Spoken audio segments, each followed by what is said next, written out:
हम सब अस्पताल के बाहर खड़े थे। हम में से किसी भी को अंदर जाने की अनुमति नहीं थी।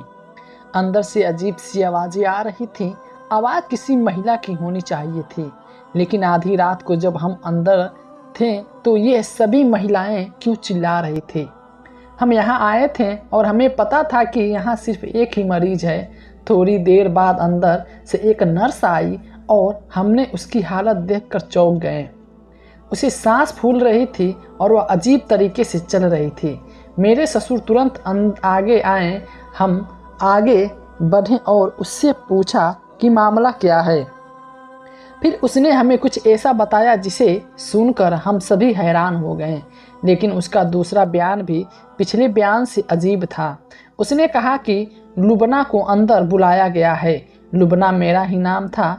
मुझे अंदर क्यों बुलाया जबकि वहाँ इतने सारे लोग मौजूद थे कि जब मुझे अजीब नज़रों से देखने लगे और मैं भी अंदर जाने को तैयार नहीं था क्योंकि वहाँ से ऐसी आवाज़ें आ रही थी। मेरे ससुर ने मुझे अंदर जाने का इशारा किया और कहा, बेटा जाओ, अगर तुम्हें बुलाया है तो ज़रूर कोई बात होगी। मैं अंदर जाती हूँ। वह चली गई और उसके बाद जो दृश्य मैंने देखा उसे देखकर मैं अस्तबह रह गई। मैं वहाँ से भाग जाना चाहती थी, लेकिन इन महिलाओं ने मुझे पकड़ लिया। मेरा नाम सलमा है और मेरी शादी एक बहुत बड़े परिवार में हुई थी। मेरे पति के 6 भाई थे, जिनमें से मैं चौथी थी और इस समय मैं इस घर की सबसे छोटी बहू थी।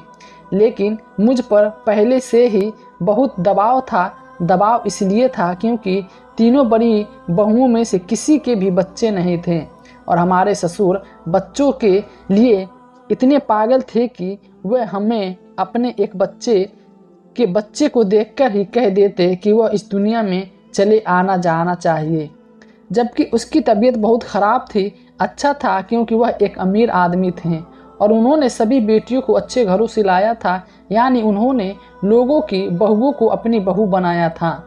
मैं भी एक अच्छे परिवार से थी, लेकिन जब मुझे बताया गया कि इस घर का माहौल अजीब है तो मेरी माँ ने कहा कि हमारी बेटी बिल्कुल ठीक है, 1 साल में बच्चा पैदा हो जाएगा और तुम उसकी आंखों का तारा बन जाओगी। मुझे इस बात का चिंता नहीं कि मैं सबकी आंखों का तारा बनूंगी या नहीं, पर हाँ, मुझे यह ज़रूर पता था कि अगर थोड़ी भी देरी हुई तो मेरे बारे में भी बहुत कुछ कहा जाएगा और जिस घर में पहले से 3 हैं वहाँ तो ठनीराम चला जाएगा। पर मेरे साथ भी यही हुआ कि मेरे कोई संतान नहीं हो रही थी। मुझे आश्चर्य हुआ कि मैंने 4 भाइयों की शादी कर दी और उनमें से किसी के भी संतान नहीं हो रहे हैं। ये सब क्या हो रहा है? कुछ लोग कहते हैं कि परिवार जादू टोना कर दिया गया है क्योंकि हमारी सास अच्छी महिलाएं नहीं थी।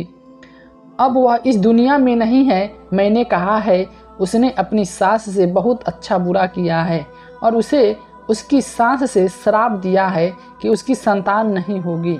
यह कैसा श्राप था कि उसने नस्ल को नष्ट कर दिया, पर अब दूसरी नस्ल पर भी इसका असर हो रहा है। किसी ने मेरे ससुर के कान में फुसफुसाया कि तुम अमीर घरानों से लड़की लेकर आओ। आजकल अमीर लोग अपनी बेटियों का ऐसा आहार खिलाते हैं जिससे उनके बच्चे नहीं होते। अगर आप किसी गरीब की लाते हैं तो उनके सारे सपने पूरे हो जाएंगे। अगर कोई दिल बहुत परेशान था तो उस दिल में कोई चाहत थी, वह धीरे धीरे तरफ बनती जा रही थी।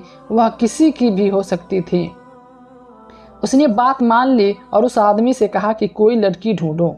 उसने मुझे एक घर के बारे में बताया जहां एक लड़की थी जो दिखने में इतनी बुरी नहीं थी, लेकिन यह लोग गरीब थे कि हमें इन जैसे लोगों को अपने घर में नौकर भी नहीं रखेंगे।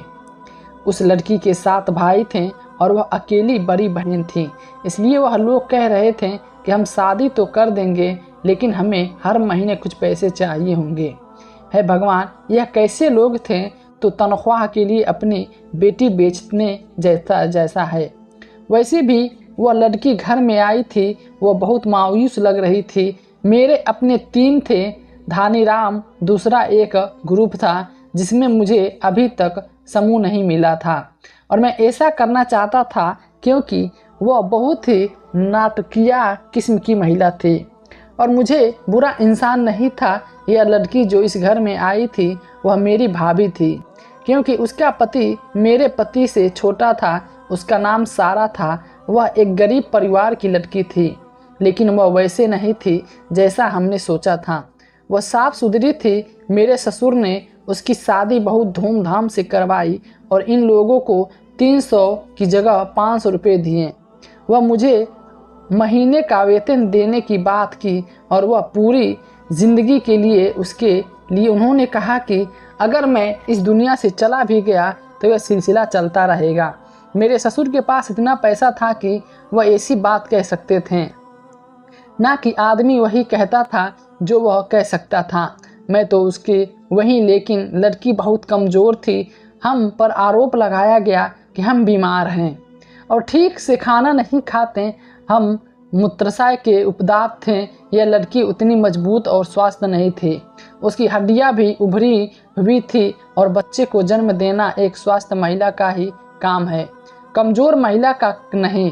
हाँ, कमज़ोर महिलाएं भी बच्चा पैदा कर सकती हैं, लेकिन फिर उनके बच्चे भी कमज़ोर होते हैं। हम सब इस बात पर सहमत थे कि वह बच्चा भी पैदा नहीं कर पाएगी। मामले एक तरफ थे। मैंने अपने पति से कहा कि क्यों ना हम जाकर चेकअप करवा लें। उन्होंने कहा कि हमारे परिवार में कोई भी कभी इस तरह से चेकअप के लिए नहीं गया, यहाँ तक कि मेरे 3 भाई भी नहीं गए। मैंने कहा कि उन्हें जाना चाहिए था और हमें भी जाना चाहिए, क्योंकि हमारी शादी का दूसरा साल होने वाला है। मेरे पति ने कहा कि अगर किसी को पता चल गया तो बहुत बुरा होगा। मैंने कहा कि किसी को पता नहीं चलेगा, पर्ची सिर्फ मेरे नाम से बनेगी और तुम्हारा नाम उस पर नहीं आएगा। तुम बस मेरे साथ चलो। लेकिन वह इस बात से राजी नहीं था। वह थोड़ा सहमत तो था, लेकिन फिर अचानक वह एक मोड़ ले लेता है और कहता है कि नहीं। एक दिन हम ऐसे ही बैठे थे जब सारा ने बताया कि उसकी तबीयत ख़राब है। उसका पति जो लड़का था वह औरतों के मामले में ज़्यादा बात नहीं करता था। उसने कहा कि बेबी तुम मुझे उस डॉक्टर के पास ले जाओ। मैं उसे डॉक्टर के पास ले गया और डॉक्टर के पास बैठे हुए मैं भी सोच रहा था कि ऐसा कुछ होगा, क्योंकि जो 4 औरतों का काम नहीं कर सका वह ऐसा कैसे कर सकता है। लेकिन जब डॉक्टर ने मुझे बताया कि प्रेगनेंसी ख़त्म हो गई है, बात यह है कि तुम्हारी भाभी माँ बनने वाली है, तो मेरे पैरों तले ज़मीन खिसक गई। मेरे दिल में कोई बुरा ख्याल नहीं आया, लेकिन मैं चौंक गया, क्योंकि उसकी शादी तो अभी दूसरा महीना ही हुआ था। जब मैंने घर आकर यह खबर बताई तो सबसे पहले मेरे ससुर ने मेरे हाथ में ढेर सारे पैसे रखे और कहा कि जो खुशखबरी लेकर आता है वह इनाम पाने का हकदार है। बेटा तुमने भी मुझे खुश कर दिया। वह इस बहू की तारीफ में जाने लगे और सारा के पीछे पीछे घूमने लगे। उसने उसे घर में सबसे अच्छा कमरा दिया और अगले ही दिन उसने उसके लिए 2 नौकरानी रख दी, एक जो सिर्फ उसके काम करती थी और दूसरी उसके लिए जो काम करती थी। उसके हाथ पैर भी मालिश करने के लिए वहाँ थे।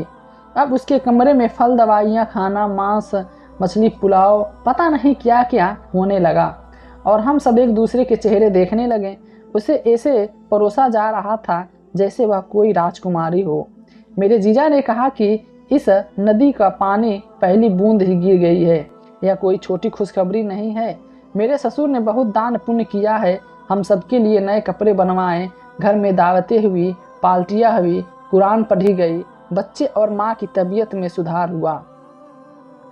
मुझे नहीं पता था कि क्या हो रहा है। एक रात मैंने अपने पति के साथ बैठी थी और सोच रही थी कि उन्होंने सिर्फ 2 महीने में इतनी खुशखबरी दे दी और हमें 2 साल हो जाएंगे।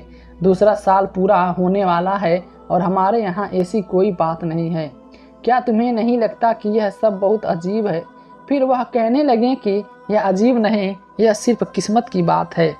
अंतिम फैसला किस्मत का होता है, क्योंकि क्या तुम्हारे दिल में कोई देश है? मैंने कहा नहीं, मेरे दिल में कोई दोष नहीं है, लेकिन दूसरी भाभियाँ बहुत नाराज़ हैं और अजीब अजीब बातें कर रही हैं।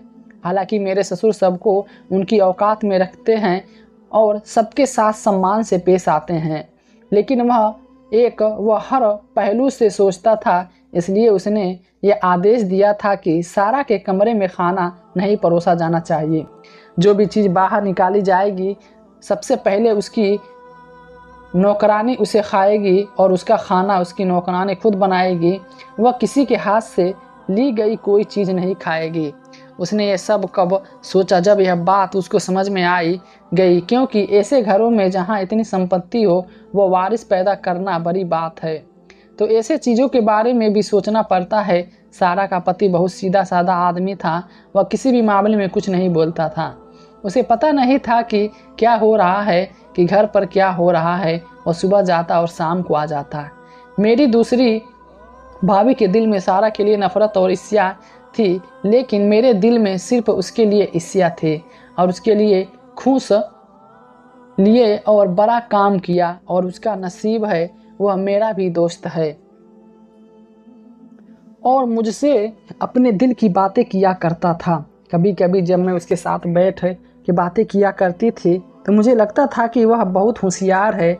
जहाँ उसे इतनी देखभाल मिल रही थी वहाँ उसकी अच्छे से अच्छे डॉक्टर से भी जांच हुई थी। यह सब होना था और पहला चेकअप भी हो चुका था।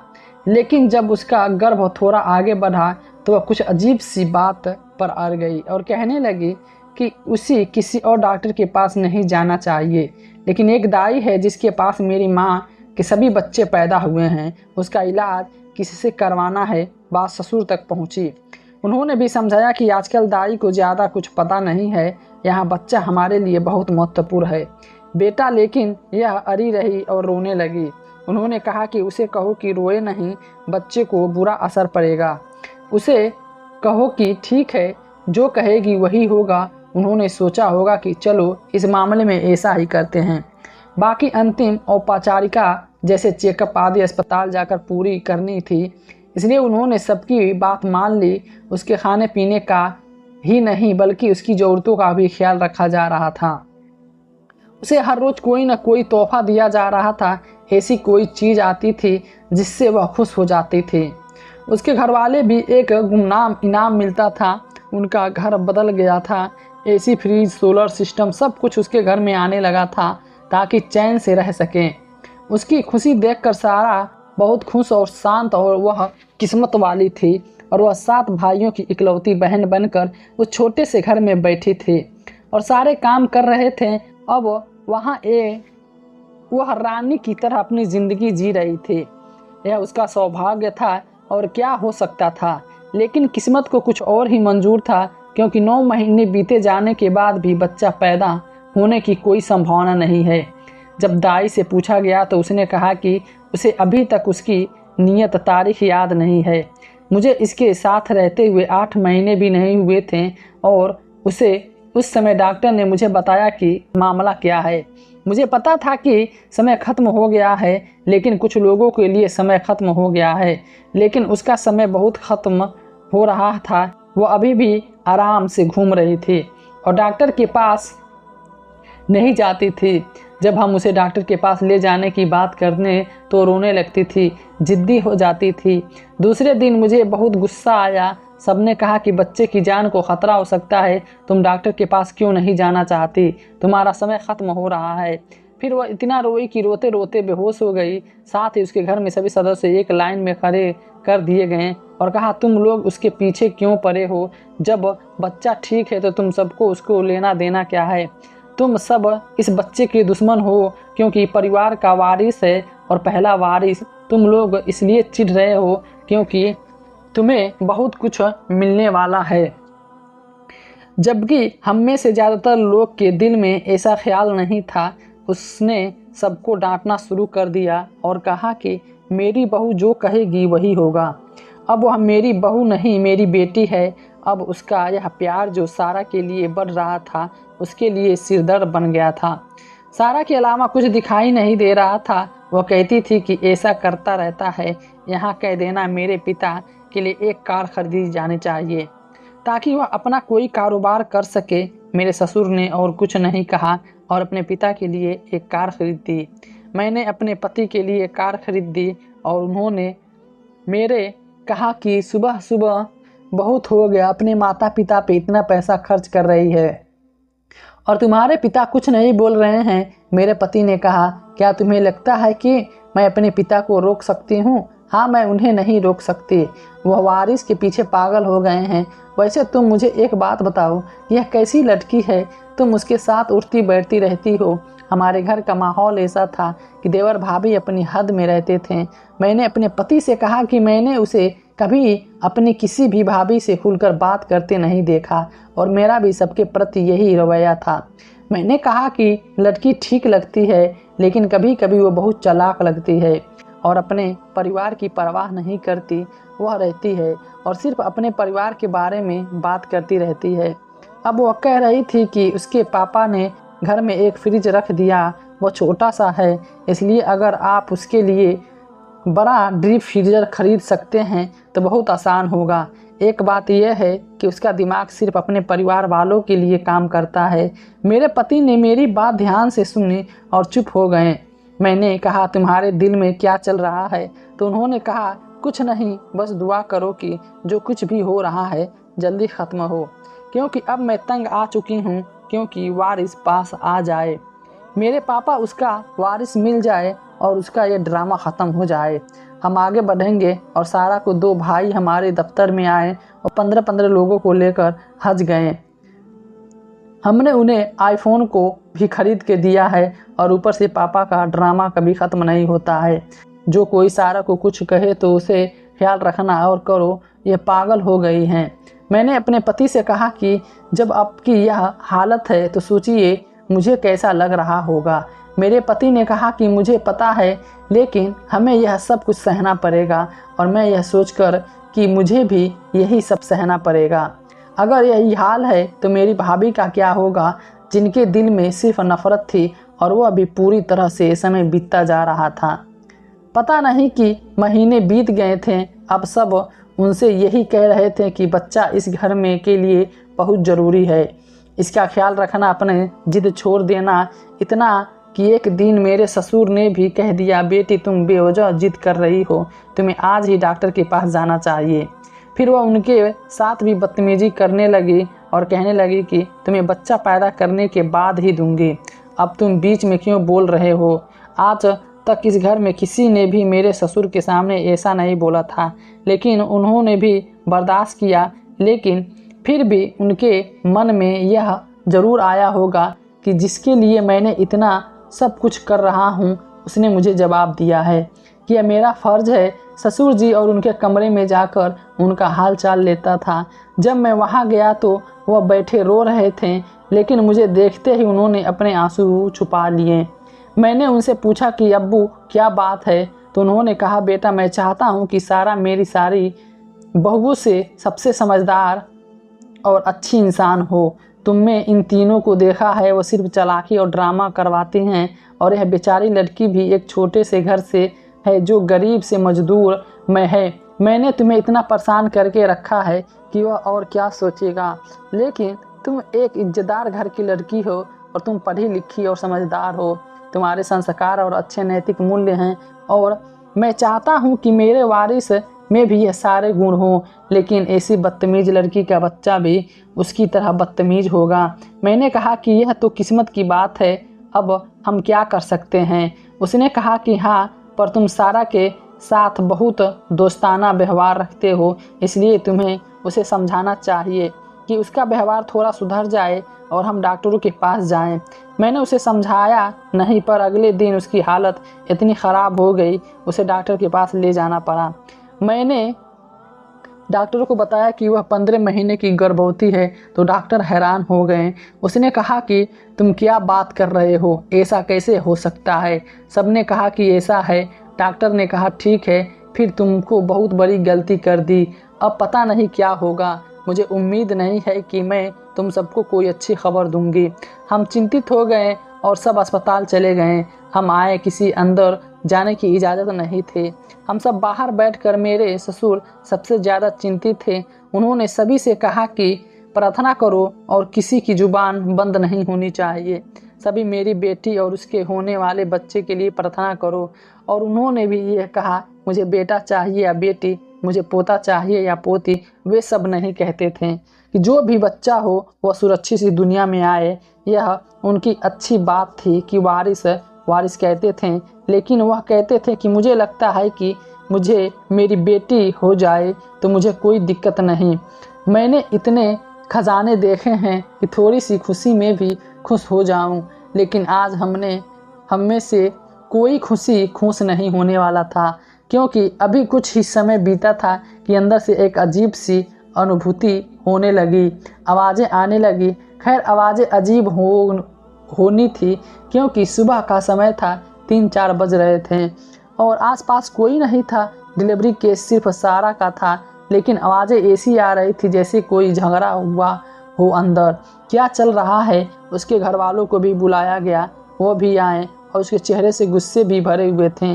मैं आज खुश था। मैं उन्हें देखकर हैरान था। वह सब नए कपड़े, नए जूते, हाथों में महंगी घड़ियां पहने हुए थे।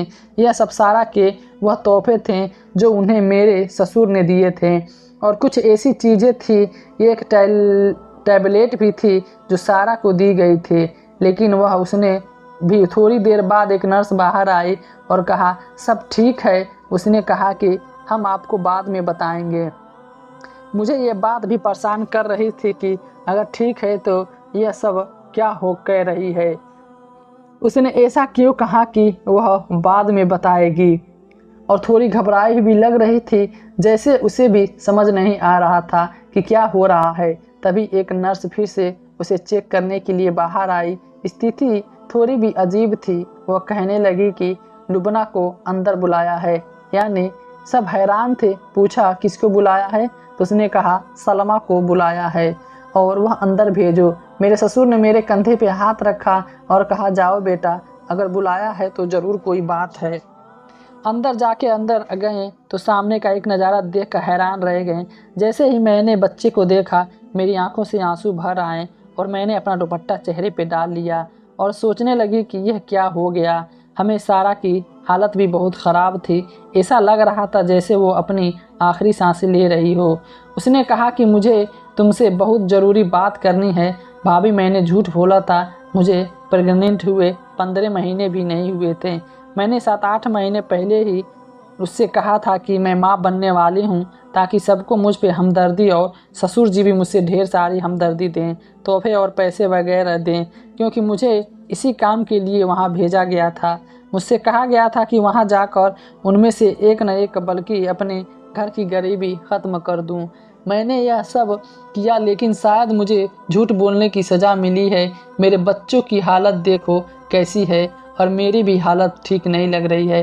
डॉक्टर ने बताया कि उनकी हालत बिल्कुल ठीक नहीं है, इसलिए वह कह रही थी कि मुझे तुमसे आखिरी बार बात करना चाहती हूँ, लेकिन अब तुम्हें यहाँ से जाना होगा। जब मैंने यह सुना तो मैं हैरान रह गई, लेकिन बाहर आकर मैंने ऐसा कुछ नहीं बताया। लेकिन बच्चे की हालत के बारे में भी बताने की हिम्मत नहीं हुई। ऐसा नहीं हो रहा था। थोड़ी देर बाद उन्होंने खुद ही बच्चे को बाहर भेज दिया। उन्होंने कहा कि तुम्हारे यहाँ मजदूर का पैदा बच्चा हुआ है, और मजदूर की ही नहीं बल्कि उसके चेहरे से ऐसा लग रहा था कि पैरों के साथ साथ उसके चेहरे के भाव भी टेढ़े मेढ़े हैं। जब बच्चा मेरे ससुर की गोद में आया तो वह हैरान हो गए और सजदे में गिर पड़े और बोले कि मेरे मालिक, मैंने क्या गुनाह किया था? मैंने कभी किसी का बुरा नहीं किया।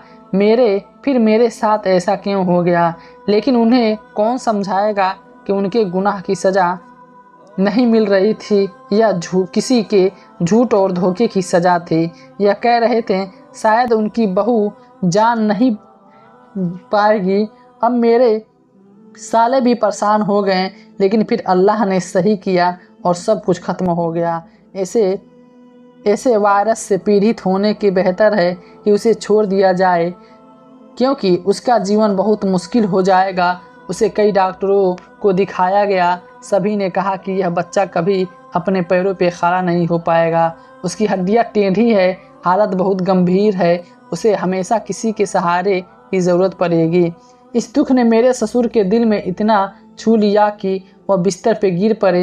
इन दोनों वह बहुत माँ की तरह थे। जब अल्लाह ने अपने कर्तव्य निभाया और एक मेरे जीवन में एक उम्मीद लगी थी, तो मैं माँ बनने वाली थी। इस खबर ने मेरे ससुर को थोड़ी हिम्मत और खुशी दी और 9 महीने बाद मैं एक बेटे और एक बेटी की माँ बन गई। अपने पोते पोतियों के साथ अपने सामने देखकर और अपनी गोद में लेकर मेरे ससुर की हालत थोड़ी बेहतर हुई और अपने पैरों पे चलने लगे और वह अपनी बच्चियों को देखभाल करने में सक्षम है। सारा को बहुत प्यार करते थे और सारा के बच्चे को भी प्यार करते थे, लेकिन उनका बहुत ख्याल ज़्यादा रखते थे। वो बहुत कमज़ोर और बीमार पड़ने रहते थे। अब आप लोग ही बताइए, क्या वह सही है? उसके जैसे रवैया और काफ़ी बदलाव आ गया। बहुत सा बदलाव आया जब अपने परिवार को 500 रुपये महीने के अलावा कुछ नहीं देती थी और कहती थी कि लोगों की वजह से मेरे साथ ये सब कुछ हुआ है। मेरे बच्चे के लिए इम्तिहान बन गए हैं। बच्चों के नाम पे अगर झूठ बोला जाए तो वह सच हो जाता है। अगर कोई छुट्टी लेना चाहे तो वह बेटा कहता है। अगर आप छुट्टी लेना चाहते हो तो कोई बीमार है तो मैं अपने भगवान की कसम खाता हूँ कि बेटा सच में बीमार हो जाता है। इसलिए अपने बच्चों के बारे में कभी झूठ नहीं बोलना चाहिए। तो दर्शकों, आपको हमारी आज की कहानी कैसी लगी? अगर पसंद आई हो तो वीडियो को लाइक और चैनल को सब्सक्राइब करना मत भूलें। धन्यवाद।